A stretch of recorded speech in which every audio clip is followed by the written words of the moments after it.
ऊन आणि गरमी तर इतकी आहे की चहा आणि कॉफी हे तर विसरूनच गेले.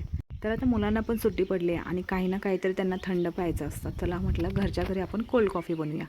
तर काय केलं मी, 3 चमचे कॉफी पावडर घेतली होती आणि 2 ते 3 चमचे साखर घेतली. आता तुम्हाला कितपत गोड हवं आहे ना, तेवढं तुम्ही साखर घेऊ शकता. आता 4 चमचे त्यात गरम पाणी ओतायचं आणि आपण चहा गाळतो ना, त्या गाळणीच्या सहाय्याने ना आपण हलवत राहायचं, एकसारखं हलवायचं.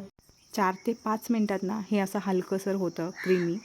तर हे तुम्हाला ग्लासमध्ये ना एक 2 ते 3 चमचे टाकायचं. वरतून थंडगार दूध टाकायचं. बर्फ पण तुम्ही टाकू शकता. मी बर्फ आता लास्ट टाकलं होतं. आणि वरतून थोडं गार्निश करायला का ना अजून 1 चमचा टाकायचा. आणि तुमच्याकडे जर का आता चॉकलेट पावडर वगैरे असेल ना तर ती टाकायची. किती सुंदर दिसत होते आणि बिना क्रीम किंवा आईस्क्रीमशिवाय ना एकदम थिकनेस तुम्ही बघू शकता. आपण स्ट्रॉ घातला ना, पूर्ण स्ट्रॉ आपला क्रीमने भरला होता. आता वरतून 1 ते 2 आईस क्यूब टाकायचा आणि एन्जॉय करू शकता. चला मग या तुम्ही पण कॉफी प्यायला. बाय.